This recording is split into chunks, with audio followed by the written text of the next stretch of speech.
Assalamualaikum warahmatullahi wabarakatuh. Shalom, Om Swastiastu, Namo Buddhaya, salam kebajikan. Perkenalkan, nama saya Sinta Burdiana Romadona, Sarjana Sains Terapan, Magister Terapan Kebidanan. Saya merupakan salah satu dosen di Stikes William Booth, Surabaya dengan home base di Prodi D3 Kebidanan. Saya merupakan dosen dengan tugas tambahan yaitu sebagai Ketua Program Studi D3 Kebidanan. Pada kesempatan kali ini saya ingin menjelaskan salah satu mata kuliah yang saya ampu yaitu mata kuliah Asuhan Kebidanan Nifas dan Menyusui dengan metode DIA, Delivery, Interaction, dan Assessment. Video ini dibuat untuk memenuhi salah satu persyaratan sertifikasi dosen nasional tahun 2023 gelombang kedua, yaitu tentang pernyataan diri dosen dalam unjuk kerja Tridharma Perguruan Tinggi atau yang disingkat dengan PDDU KT-PT khususnya Dharma Pengajaran. Baik, saya akan memulai menjelaskan tentang mata kuliah yang saya ampu, yaitu mata kuliah Asuhan Kebidanan Nifas dan Menyusui. Mata kuliah Asuhan Kebidanan Nifas dan Menyusui merupakan mata kuliah wajib pada semester 3 untuk mahasiswa Prodi D3 Kebidanan. Mata kuliah ini memiliki bobot 3 SKS, yaitu 1 SKS teori dan 2 SKS praktikum yang dilakukan selama 1 semester. Dalam proses pembelajaran saya dibantu oleh satu tim dosen pengajar dengan bobot 1 SKS dan saya sebagai penanggung jawab dengan bobot 2 SKS. Mata kuliah ini juga sebagai prasyarat mahasiswa untuk mengikuti praktik klinik kebidanan fisiologis di akhir semester 3. Baik, selanjutnya saya akan menjelaskan tentang deskripsi umum mata kuliah ini. Deskripsi umum mata kuliah ini adalah memberikan kemampuan kepada mahasiswa untuk melaksanakan asuhan kebidanan pada masa nifas dan menyusui dengan pendekatan manajemen kebidanan yang didasari konsep-konsep masa nifas, sikap bertanggung jawab dalam melakukan asuhan kebidanan pada ibu nifas, dan dapat melakukan keterampilan dalam asuhan kebidanan, melakukan deteksi dini, dan penanganan awal kegawat daruratan pada ibu nifas. Untuk capaian pembelajaran mata kuliah ini atau disebut CPMK adalah 1. Mampu menjelaskan konsep dasar masa nifas dan menyusui. 2. Mampu menjelaskan proses laktasi dan menyusui. 3. Mampu melakukan asuhan kebidanan pada ibu nifas fisiologis. 4. Mampu melakukan deteksi dini pada ibu nifas. 5. Mampu melakukan penanganan awal kegawat daruratan pada ibu nifas. 6. Mampu melakukan dokumentasi asuhan kebidanan pada masa nifas. Selanjutnya ada 12 bahan kajian atau yang akan dipelajari oleh mahasiswa pada mata kuliah asuhan kebidanan nifas dan menyusui. Antara lain 1. Konsep dasar nifas dan menyusui. 2. Fisiologi nifas dan laktasi. 3. Psikologi ibu nifas. 4. Proses laktasi dan menyusui. 5. Kebutuhan dasar ibu nifas. 6. Faktor-faktor yang mempengaruhi nifas dan laktasi. 7. Evidence base dalam asuhan nifas dan menyusui. 8. Gizi pada ibu nifas dan menyusui. 9. Prosedur keterampilan dasar kebidanan pada asuhan nifas dan menyusui. 10. Pengenalan tanda bahaya pada masa nifas dan menyusui. 11. Manajemen asuhan pada ibu nifas dan menyusui. Dan 12. Dokumentasi asuhan kebidanan pada nifas dan menyusui. Bahasa pengantar yang digunakan dalam perkuliahan ini adalah bahasa Indonesia. Mata kuliah ini dilakukan secara luring dengan tatap muka baik di kelas maupun di laboratorium secara sinkronus dan asinkronus dengan menekankan student center learning, yaitu pembelajaran yang berpusat pada mahasiswa sehingga dapat mendorong mahasiswa untuk terlibat secara aktif dalam membangun pengetahuan, sikap, dan perilaku. Dalam proses pembelajaran ini terdapat 14 kali pertemuan terdiri dari 7 minggu efektif pembelajaran, kemudian dilanjutkan dengan UTS. Setelah itu ditambah 7 minggu lagi dan diakhiri dengan UAS. Metode pembelajaran yang digunakan tentunya tergantung dari minggu pertemuan yang akan dilakukan, seperti metode brainstorming, diskusi kelompok, role play, problem solving base, dan demonstrasi. Untuk evaluasi pembelajaran yang digunakan yaitu dengan post-test, kuis interaktif, diskusi kelompok, penilaian lab skill, UTS, dan UAS. Sedangkan untuk penilaian dilakukan berdasarkan rubrik penilaian, diskusi kelompok, saat presentasi, dan soal multiple choice saat UTS dan UAS. Bobot penilaian mata kuliah ini adalah 20% untuk UTS, 30% untuk UAS, 30% lagi untuk praktikum, dan sisanya 20% untuk penugasan, sehingga total bobot penilaiannya adalah 100%. Proses interaksi dengan mahasiswa saya lakukan ketika di dalam kelas dan laboratorium saat proses pembelajaran, serta di dalam SIAKAD atau Sistem Informasi Akademik dengan nama E-Kelas yang di dalamnya dapat melakukan diskusi, kemudian pembagian dan pengumpulan tugas, penilaian, pembagian materi perkuliahan, serta absensi mahasiswa. Untuk kuis interaktif atau game, saya biasanya menggunakan Kahoot. Demikian Bapak Ibu penjelasan terkait mata kuliah yang saya ampu, yaitu mata kuliah Asuhan Kebidanan Nifas dan Menyusui. Dan berikut marilah kita melihat cuplikan proses pembelajaran yang saya lakukan secara tatap muka di Prodi D3 Kebidanan Stikes William Booth, Surabaya. Terima kasih dan mari sama-sama menyaksikan. Selamat pagi semuanya. Pagi, Bu. Bagaimana kabar hari ini? Luar biasa. Ya, hari ini apakah ada yang tidak masuk? Semua ya, masuk semua. Oke. Berarti Anda hari ini saya rasa harapannya sudah siap untuk belajar. Sudah siap? Siap. Nah, Oke, sebelum kita ke topik materi kali ini, kita menginjak pada minggu ketiga. Adakah yang ingat topik minggu lalu yang sudah disampaikan oleh Bu Sandy? Apa? Perubahan fisiologi pada ibu nifas. Oke, perubahan fisiologi pada ibu nifas. Itu ya. Nah, coba ada yang bisa menyebutkan pelajaran yang lalu. Apa saja perubahan fisiologi pada masa nifas itu? Ada yang bisa menyebutkan? Ada yang berani? Oke, Anastasia. Yang pertama perubahan reproduksi. Oke, good. Perubahan fase pernikahan. Yang ketiga perubahan Pencernaan. Dan yang keempat perubahan Muskuloskeletal. sistem endokrin. Betul? Yang ketujuh sistem kardiovaskular. Yang Oke. itu perubahan sistem hematologi. Oke, betul. Apa yang disebutkan ada 7 perubahan fisik pada ibu nifas. Nah, coba selanjutnya bisa ditambahkan kira-kira dalam sistem reproduksi, alat reproduksi, apa atau perubahan apa yang terjadi pada sistem reproduksi? Ada yang masih ingat? Coba dibantu Bu Sinta. Ada?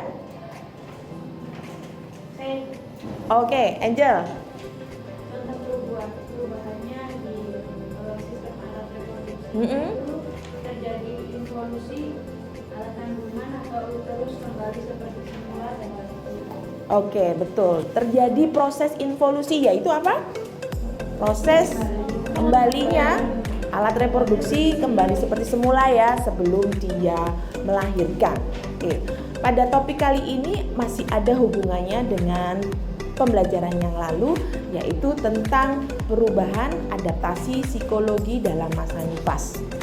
Ya, sebagai seorang tenaga kesehatan khususnya bidan, penting sekali untuk menguasai atau mempelajari topik ini, karena setidaknya kita tidak melulu seorang bidan ya, tidak melulu konsen pada fisik ibunya, tetapi secara psikologis juga harus bisa kita memberikan asuhan.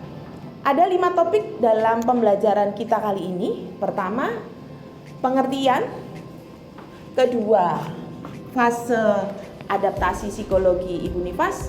Ketiga, respon orang tua terhadap bayi baru lahir. Keempat, gangguan psikologi ibu nifas. Dan kelima, deteksi dini gangguan psikologi. Jadi ada 5 ya tujuan kita. Pertama tentang pengertian. Kedua tentang fase adaptasi. Yang ketiga adalah respon ibu. 4, gangguan psikologi.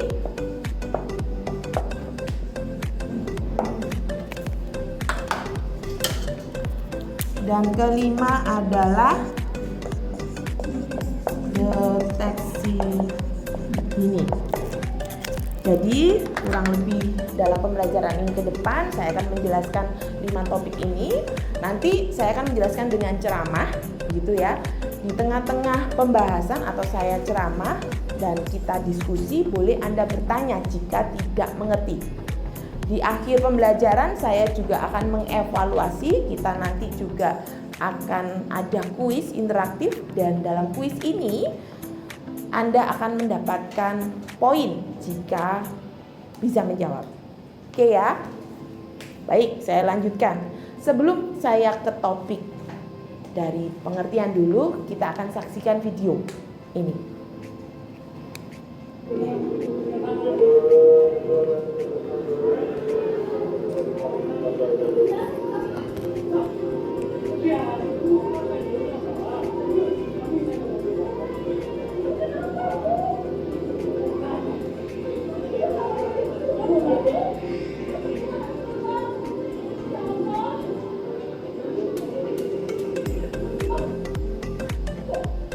Oke, videonya singkat. Nah, kira-kira dari video ini ada yang bisa menyebutkan apa yang terjadi pada seorang ibu tersebut? Oke, Christine, Imelda. Mungkin karena adanya gangguan psikologi. Penyebabnya karena ada masalah atau tekanan dari keluarga. Oke, gangguan ya tadi. Ibunya tadi kenapa sih pengen buang bayinya? Seorang anak kandungnya begitu ya. Nah, kira-kira apa penyebabnya? Tadi temanmu Christine menyebutkan bahwa mungkin ada masalah, Bu. Sehingga dia mengalami gangguan psikologis ya.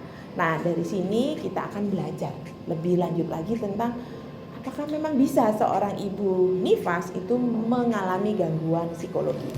Oke, kita ke pengertian. Topik yang pertama, pengertian. Pengertian dari adaptasi psikologi masa nifas itu merupakan suatu proses di mana seorang ibu itu saat ini akan lebih sensitif gitu ya, lebih sensitif dalam segala hal, terutama berkaitan dengan dirinya serta bayinya. Jadi sensitif. Kadang maksud kita apa diterimanya lain. Nah, karena mereka mengalami adaptasi, itu ya. Kemudian adaptasi psikologi itu juga suatu proses penyesuaian baik secara fisik maupun psikologi dari orang tua baru terhadap peran yang berkaitan dengan kelahiran bayi baru lahir. Itu topik pertama. Kemudian topik yang kedua sekarang, kira-kira dalam proses adaptasi itu ada berapa fase yang akan dilalui ibu? Di sini ada 3 fase, betul, ada 3 fase. Pertama adalah fase taking in atau fase dependent atau fase ketergantungan. Kemudian yang kedua adalah taking hold atau fase dependent ke interdependent. Dan yang ketiga adalah fase letting go atau interdependent. Apakah fase ini dan apakah semua ibu harus melalui ini? Iya. Itu ya. Nah, kira-kira apa sih gangguan psikologi pada masa nifas yang bisa terjadi? Ada 3 gangguan psikologi yang terbesar pada ibu nifas. Pertama, postpartum blues. Anda sering mendengar?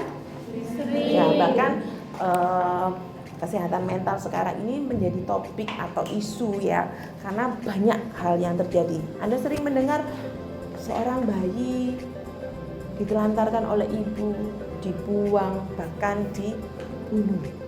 Nah, itu kemungkinan ada gangguan psikologi. Nah, kita belajar apa sih sebenarnya terjadi? Nih, pertama gangguan psikologi itu ada 3 ya. Pertama adalah postpartum blues. Apa itu postpartum blues?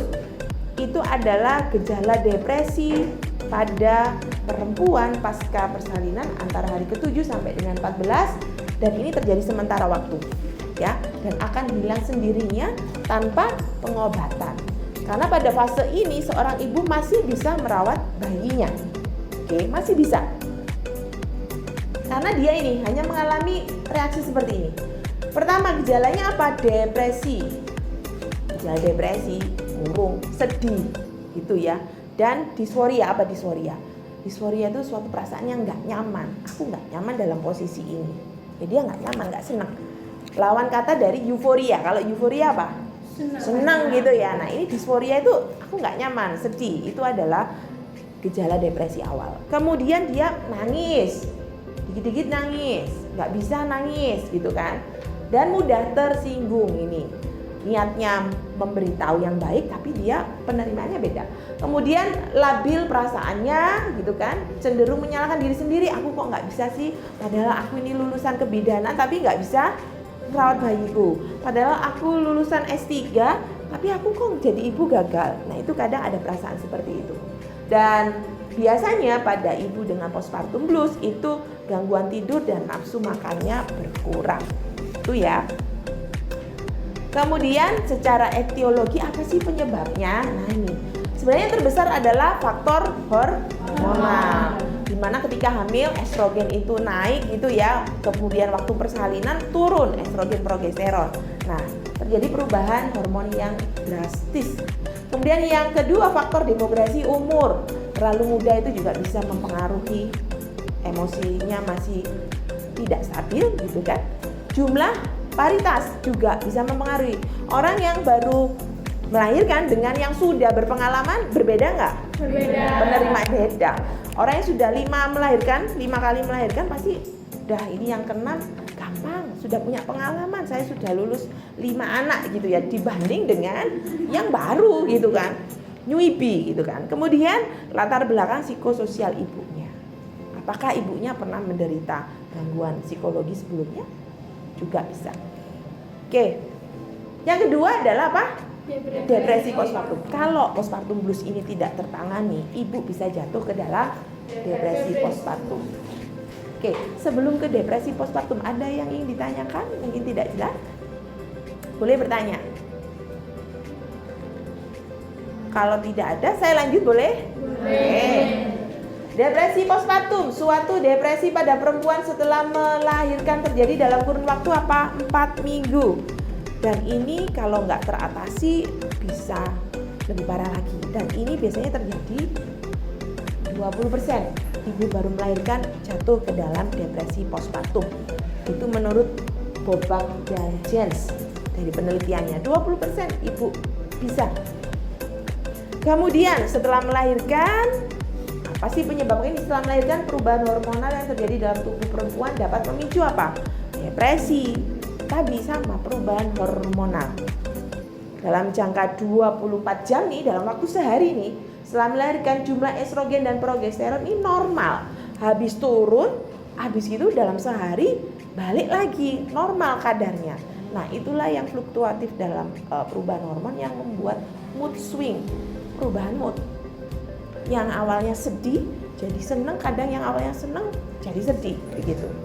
Nah, kalau gejalanya apa kira-kira? Apa bedanya dengan postpartum blues? Oke. Pertama, dia kelelahan. Padahal nggak apa-ngapain, tapi dia ngerasa capek ya. Padahal juga tiduran aja. 2, mudah marah, gelisah, hilang minat dan semangat, nggak mau ngerawat bayinya. Enggan dan malas mengurus anak, nafsu makan turun, ngerasa bersalah, kemampuan berpikir konsentrasi menurun. Adakah yang punya ciri-ciri begini di sini? Enggak ya.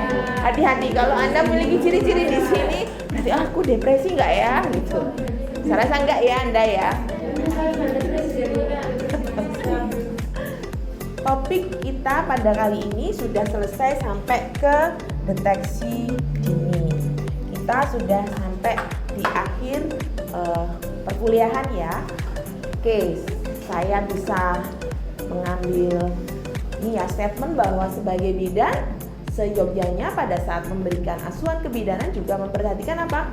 Kondisi psikologi ibu untuk mendeteksi kelainan psikologi yang mungkin terjadi sehingga dapat memberikan penanganan yang tepat. Oke, masih ada satu kasus lagi yang ingin saya bahas. Nah, saya akan menampilkan video. Oke, dari Anda kan sudah belajar dari pengertian, fase adaptasi, respon ibu, gangguan psikologi dan bagaimana cara mendeteksinya. Ini ada sebuah kasus, kita akan belajar kira-kira apa yang terjadi pada ibu ini. Oke ya, tolong diamati. Kemudian sebaiknya apa kita sebagai tenaga kesehatan agar kasus seperti ini tidak terjadi pada ibu-ibu yang lain. Siap ya? Oke. Siapa nanti yang bisa mengungkapkan dengan baik, poinnya ibu akan tambah. Oke, next. Pranaya Olapato adalah ibu baru yang bahagia sampai ia mengalami depresi postpartum atau pasca persalinan. Wanita asal Thailand ini mengakhiri hidupnya dan Arthur, anaknya yang berusia kurang dari 6 bulan pada 1 September 2021. Hal itu terjadi sebulan setelah ia didiagnosis menderita depresi postpartum.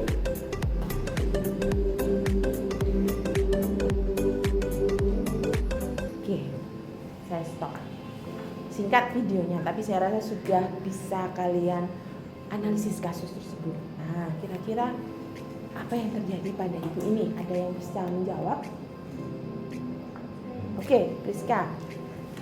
Ibu itu mengalami Depresi postpartum ya. Kenapa kamu bisa bilang ini ibunya depresi? Kenapa enggak postpartum blues atau psikosa?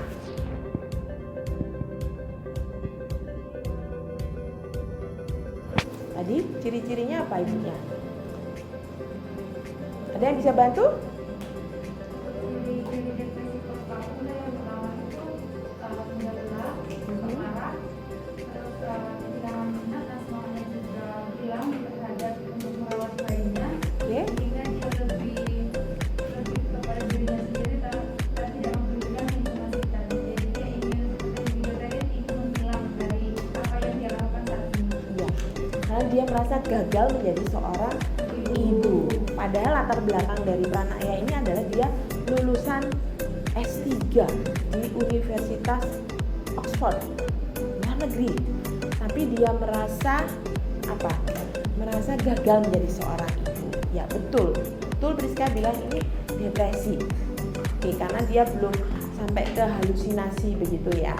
Kemudian tadi dia sampai mengakhiri hidupnya dan bayinya. Nah, pertanyaan kedua, kira-kira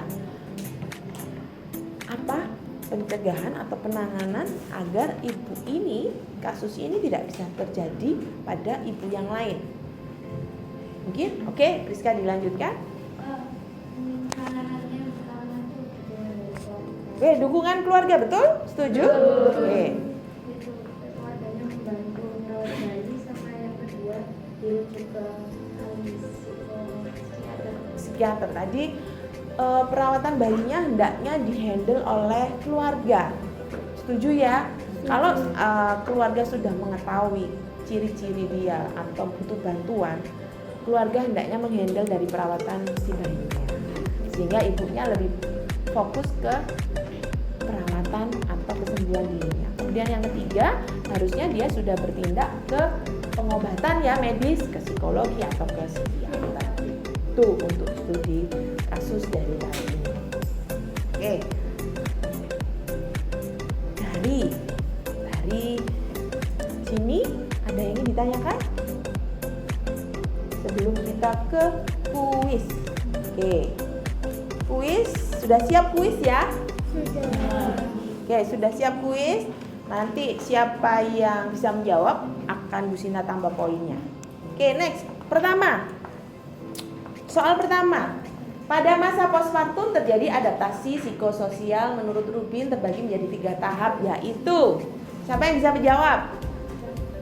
Oke, Ceriana. Tahapnya itu ada 3. Pertama itu tagging in, tagging on, sama tagging out. Berarti yang mana? A, B, C, D? Dulu Cherry ya. Mana? Charlie. Apakah betul? Oke, betul ya. C. Kuis yang keempat, yang merupakan tanda gejala khas pada psikosa. Ada yang tahu?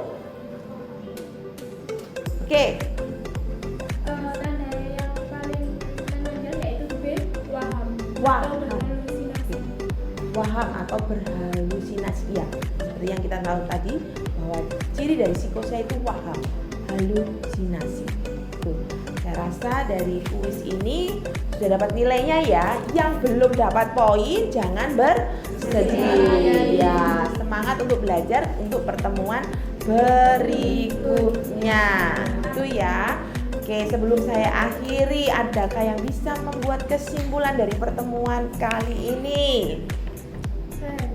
Oke, Chelsea.